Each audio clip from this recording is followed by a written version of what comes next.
bude stále slávnejšie poznávanie Boha a jeho Syna Ježiša Krista.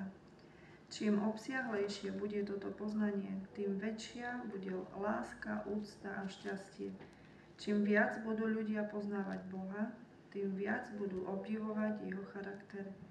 Keď im Spasiteľ bude postupne odhaľovať bohatstvo vykúpenia a úžasné skutky vykonané vo veľkom spore so Satanom, srdcia vykúpených prejavia ešte väčšiu lásku a ešte radosnejšie sa im v rukách rozozvučia zlaté harfy.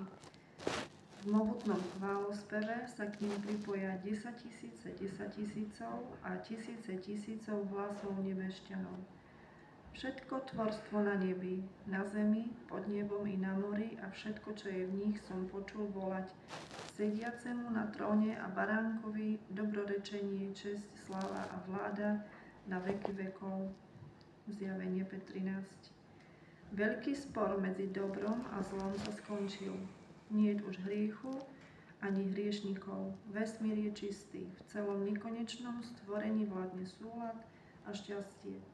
Od toho, ktorý všetko stvoril, prúdi život, svetlo a blaho do všetkých strán neobmedzeného priestoru.